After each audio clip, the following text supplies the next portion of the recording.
I thought about doing the review of the US Open Cup final right after the game is over, but then I realized that there was one more game that I have to look at, which is the only game for this midweek action in MLS between Montreal versus Vancouver. And by the way, that game just ended a couple of minutes ago. So that's why I decided to kind of combine both of these games together in this review.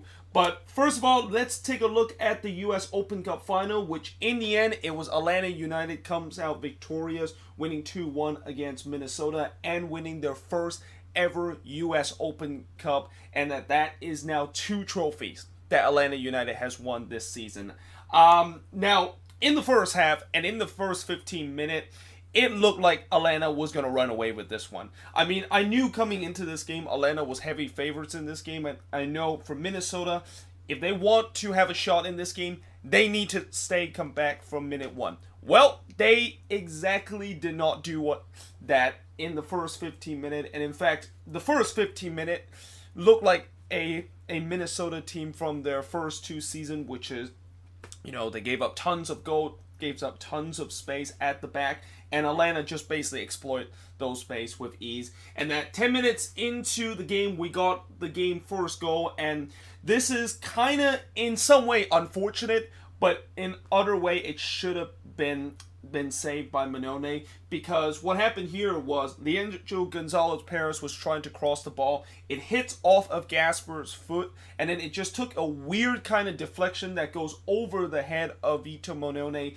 and just like that, Atlanta takes a 1-0 lead. And I say the reason why this is half unlucky is because, you always never want to see like whenever there's an own goal, there's always some unlucky aspect to this, and in this case it was very unfortunate for Gasper that tried to block that shot, but it kind of took a wicked deflection that goes back into the back of the net. But at the same time, I thought Vito Manone should have done better, and Manone, besides this kind of blunder that he had in the 10th minute, I thought he had a very good game, and he made a couple of big saves in the second half to keep this one actually to be a game for Minnesota to potentially get the equalizer, which I'll talk about later. But I thought he should have done better with this, considering the fact that, I feel like he either mistimed his jump or the fact that he didn't realize that was going to leap over his head, and that he basically made his jump way too late. So, in other words, kind of like he mistimed the jump, and then it basically looped over his head, and it just felt like it was a very savable situation in that Manone probably should have tipped it over. But just like that, Atlanta, of course, went up 1-0, and then 6 minutes later, it's Pity Martinez that scores from just a Miram. Again, way too much space at the back for Atlanta to exploit. Like, the wide areas that Minnesota tried to defend in the first 15 minutes was just god-awful. Like, there was just way too many space, and that Atlanta basically worked the flank with ease and just basically put some beautiful ball into the box, which Minnesota had no answer to it, and this was one of the case when they concede the goal. And just like that, it's 2-0, and I was really concerned to the Loons, considering the fact that this could get really ugly, and that it might be a 3 or 4-0 beatdown that Atlanta is about to hand Minnesota in this US Open Cup final. Now, to the credit of Minnesota, they obviously broke a little bit earlier, but they did not completely capitulate, and that at least as the game wears on, I thought Minnesota started to get back in the game, and that they started to create a couple of chances. And one thing that I thought Minnesota did very good in this game was the fact that they really threatened Atlanta on the set piece. Like, Atlanta did not do a good job every time when they tried to defend a set piece, and there was a couple opportunity and a couple of free header that Minnesota had that could have maybe made this one a 2-1 game before the end of the first half. Now, eventually they did make it 2-1, and it didn't take long for them to make it 2-1, because 2 minutes into the game, it's Robin Lert score his first ever goal for Minnesota from Kevin Molino. What a time to score your first ever goal for your club, none other than the US Open Cup final. And just like that, the game is now back to a 1-goal game, and that it's really game on from then. And then I think after that goal, Atlanta kind of woke up a little bit, but this is where I also talk about how Manone made a couple of big saves to keep this one at 2-1. But overall, Minnesota, they really kind of, I thought the second half, they were kind of the better team overall, considering the fact that I feel like they had more chances in the second half, and that it kind of really helped when in the 74th minute, LGP decided that he was going to just completely lose his head and commits two very silly fouls in a span of 3 minutes. Now, the first foul he committed, he originally didn't get a yellow card until he decided to yell at the referee and got a yellow card for dissent. And then the second yellow, of course, he was trying to brought down one of the Minnesota player. It was a very kind of clumsy kind of challenge. I know Atlanta fans probably will say, well, is that kind of worthy of a second yellow? To me, I think it is, considering the fact that I thought that was way too clumsy, and that, you should know better. When you're on a yellow card, you cannot make those silly kind of challenge. And just like that, Atlanta, it was down to 10 men, and that they have to defend this 1-goal lead with 15 minutes left. And from then on, Minnesota really put a bombardment on Atlanta, and that Atlanta was just holding on for dear life, which is kind of surprising considering for the first 20 minutes, they looked like they were going to run away with this, to now being them just kind of holding on to this game. And that I thought Minnesota was eventually going to find a way to put the ball into the back of net and tied this game up. And they had a golden opportunity late in the game, and probably the best opportunity that they have to score in this game, where I think it was a corner that was coming into the box, and then it flicked into like the middle, and then somehow in some way Michael Boxall basically puts that one over. Like, how in the world do you put that one over when you're 4 yards out? I mean, I understand that he is a center back, and usually center back, there's a reason why they don't score a lot of goals besides header, and that every time when they try to strike it, it's usually off target. But you're 4 yards out in front of your box, and all you have to do is just tap it in. Like, it's just that simple. But somehow, in some way, he completely fluffed it and basically gone over the bar. Like, I always say, whenever you decide to miss a sitter from 4 yards out or even 6 yards out, it's harder to miss those shots than actually scoring those. And that, of course, was the case in this game. And, at the end of the day, Atlanta, of course, survived. And for Minnesota, yeah, that is going to be one that they would definitely want to have back. And that I have a feeling Michael Boxall, throughout after this game, he is going to be really tossing and turning at night, thinking about that golden opportunity that he probably should have scored, and that this game should have been tied and heads to extra time. But in the end, Atlanta, like I said, they hold on in this game. In terms of the stats in this game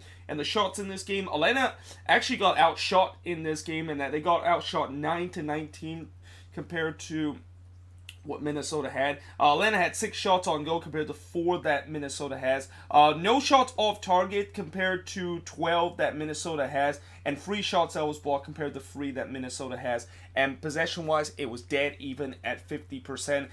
For Minnesota, I don't think they necessarily play very bad in this game. I mean, besides the first 15 minutes where they were pretty god-awful, and I'm guessing the reason why they were pretty god-awful is because when you're playing a cup final for the first time, which most of these players are, you're obviously going to get that nerves in the first 15 minutes, and I think the nerves really got into this team, which is why they kind of look very shaken. But the good news is they eventually did kind of recover themselves and get into the rhythm of the game. But, besides the first 15 minutes, I don't think they actually play very bad in this game, and that I really like the fact that Adrian Heath, whatever he said at halftime in the speech that he made, has really kind of rowdy up this Minnesota team, and that they just look much better in the second half, and that they really put Atlanta to the sword, and that in some part of this game, and especially in the last 60 minutes of the game, I thought Atlanta was really on the ropes, and that if only Minnesota, of course, was able to put away one of those chances, then this could have been a very interesting game heading into extra time. But that's, of course, leads me to the biggest problem of this game for Minnesota, and the reason why they didn't win this one is because they couldn't put those chances away and that they had no end product in this game. And that has been a problem for the Loons, not just, for the last couple of games, as I mentioned. For the last couple of games, they kind of reminds me of the Quakes, where they had a lot of chances in game, but they just cannot put away those chances, and that they have a lot of shots, but most of them are not on target, or it's saved by the goalkeeper. This has not just been a problem for them for the last couple of weeks. This was a problem earlier in the season, and that, they kind of recovered that situation in the middle part of the season, but it seemed like it's coming back in these last couple of weeks, and that, unfortunately, in this game, the problem and the inability of them putting the ball into the back of it and have no end product once again haunt them into this game. Now, I know there was a couple of people that kind of criticized Adrian Heath with his starting 11 selection, of the fact that he decided not to put his best attacker in this game, and that Darwin Quintero actually didn't start in this game, and that he only came on as a sub in the 73rd minute. And, I understand why exactly Adrian Heath decided to bench Darwin Quintero, because one thing that I think is something that Quintero's got to improve is that he's got to improve in terms of not giving the ball away very cheaply. Because as much as I know he's a very talented attacker, and that he can, of course, put the ball into the back of net and create chances for this Loons team, there's just way too many times this season I see him cheaply giving the ball away in the middle of the park, and that of course start a counter attack for the other team. And that was exactly what happened in that SKC game, where he cheaply gave the ball away in the middle of the park. SKC go on a counter attack and eventually scored the winning goal, and that was really the reason why Minnesota wasn't able to get anything out of this game. So, I understand why exactly he thought of that, but at the same time, I kind of also agree with some people criticizing Adrian Heath in terms of this decision of not starting Quintero and his best attacker, because when you need goals, and that you know that you have the momentum in this game, why did he decide to, if he's going to bring him on into this game, why not do it at halftime, or do it a little bit earlier when you can see that this team has the momentum, and that you don't have to wait until the 74th minute when you can really unleash him. So yeah, that was a very interesting kind of decision, and one that I think ultimately didn't pay off for Adrian Heath. But other than that, I don't really blame Adrian Heath in terms of the reason why they lost this game, and that I thought, as I said, his halftime speech really works, and also some of the tactics that he uses, and that he kind of switched formation during this game also work out perfectly and kind of limits Atlanta in terms of the attacking phase. But unfortunately, this was really a game where if only Minnesota puts away their chances, they probably could have had a shot in this game. But ultimately, Atlanta, of course, win 2-1 in this game, and that, it wasn't the prettiest game for Atlanta, but in a cup final, it doesn't matter how pretty you play. At the end of the day, and at the end of the 90 minutes, or even after the 120 minute, or in the penalty kick shootout, that you, of course, come out victorious. That is all it matters, and that's all that everybody's going to remember from this game. Now, moving on into the next game, which is the only league game of the midweek action in MLS, is also another 2-1 game. And it's Montreal, of course, getting a big 2-1 victory against the Whitecaps. This was a game that Montreal have to win, which they, of course, did it in this game. But early on, they really suffer a bit of a scare, and that in the 17th minute, the Whitecaps actually took the lead from Reyna, who scores from Chirino and Ricketts. Then there was something very strange happened, where around the 21st minute, Vancouver, of course, won a penalty, and originally Jordi Reyna steps up. He misses the penalty as Evan Butch saved it, but on the rebound, Ricketts basically puts it into the back of the net, and you're thinking that's 2-0 Vancouver, and it looked like Montreal is in deep trouble. However, they go to VAR, and they look at whether or not if that penalty kick either was not ticking correctly, and that I originally thought one of the Vancouver players actually came off the lines a little bit too quickly, but it turns out it was actually Evan Bush that came off his lines way too quickly, and that, that was the reason why they decided to retake the penalty. But here's where it gets even more confusing. If you know that Bush, of course, came off his line and that you, of course, reticked the penalty, why didn't you give him a yellow card? Like, I thought in the rule book, when a goalkeeper comes off his lines on a penalty kick, he should get an automatic yellow card for that. But apparently the referee didn't give it to him, and I'm pretty sure Vancouver was also confused, why is our goal disallowed when the goalkeeper comes off his line? Well, here's the thing. The rule also said that, if a penalty kick is ticking incorrectly, the referee, of course, immediately stops the play. But since the referee didn't kind of stops the play in time, and that unfortunately that second goal, which was scored by Ricketts, technically that was after when the play was already dead, and that, as I will say again, in terms of why exactly that second goal didn't count by Ricketts on the rebound, is because once, if the referee think that there was a foul occur in the penalty, whether if someone came off his lines too soon or the goalkeeper comes off his line too soon as they spot that, when either if the penalty goes in or not, that, of course, is a dead play. So that's the reason why that second goal did not count by Tosan Ricketts, which Vancouver had another chance to, of course, go up 2-0, and Jordy Reyna had a chance to redeem himself after he missed the penalty, but guess what happened? He missed the second penalty, and it is very rare that I seen players retake a penalty. Like, I seen player retake a penalty where on the first attempt they, of course, scored it, but of course they have to retake the second time, but eventually kind of missed it. But it is very rare where a player missed the first penalty and they get a second chance to retake it,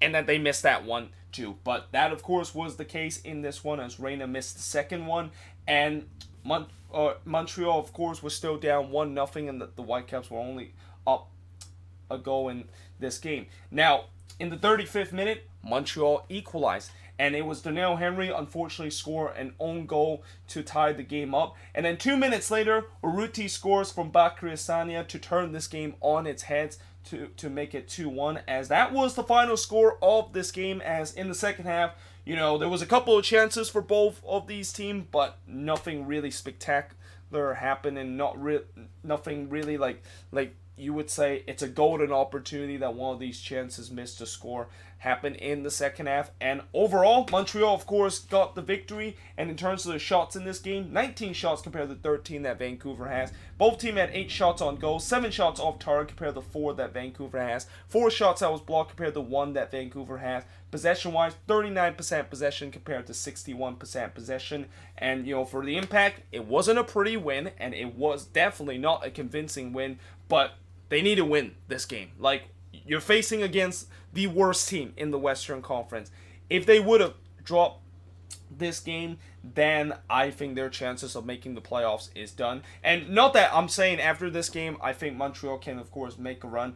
I mean, this game could have been really different if Vancouver would have got that second goal, and if Reyna, of course, puts that one away. And then if it wasn't for kind of like a mini burst that they had in the 35th minute where they, of course, create a couple of chances, which they were able to put the ball into the back of the net, this could have been a very, very different game. But overall, Montreal will take the 3 points, as they have now gone back above the red line and overtake TFC, even though they, of course, are tied in points. Montreal, of course, has the tiebreaker in terms of more wins than TFC had, but TFC also have 2 games in hand over Montreal. So, yeah, there you have it. That is pretty much it for the review of this midweek action. Let me know in the comments below, what do you think of these 2 games, and what do you think of the US Open Cup final? I am going to quickly eat some dinner before I'm going to do the news of the week, which include talking about the U.S. men's national team call-up that Greg Berhalter did today. But yeah, hope you guys enjoyed this video, and I will see you guys next time.